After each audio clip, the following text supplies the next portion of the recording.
By 955, the Hungarian raids that had terrorized Western Europe for decades were about to come to an end.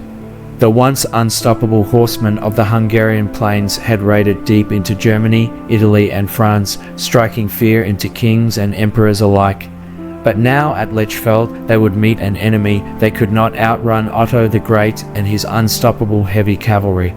Here, the ancestors of modern Germany clashed with the ancestors of modern Hungary in a battle that would reshape the future of Europe.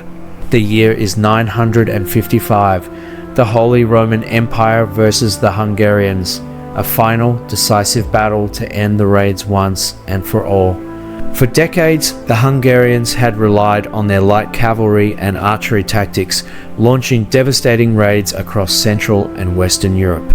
But Otto I, King of East Francia and soon to be Holy Roman Emperor, knew that to secure his rule, the raids had to end.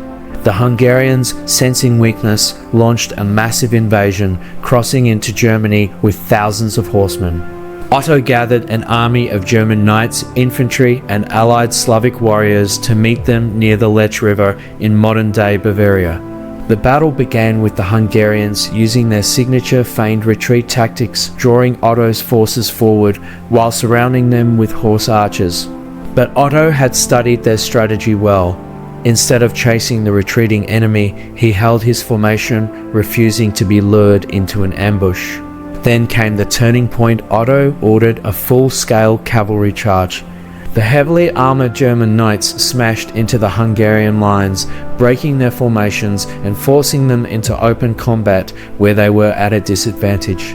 With no escape route, the Hungarians were overwhelmed. Thousands were cut down and their leaders were captured and executed. The battle was over. The Holy Roman Empire had won. But this wasn't just a victory, it was the end of an era. The defeat at Lechfeld shattered Hungarian military power.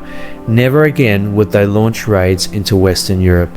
Instead, they would eventually settle and adopt Christianity, becoming part of the European political system. Meanwhile, Otto's victory secured his reputation as the most powerful ruler in Europe. Just a year later, in 962, he was crowned Holy Roman Emperor, shaping the destiny of Central Europe for centuries. But could the Hungarians have avoided destruction? Some historians suggest that if they had adopted heavier armor and siege tactics, they could have evolved into a more dominant force instead of relying solely on cavalry raids.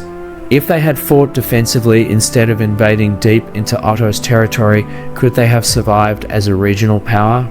Or was the rise of the Holy Roman Empire simply unstoppable? Like and subscribe for more historical breakdowns.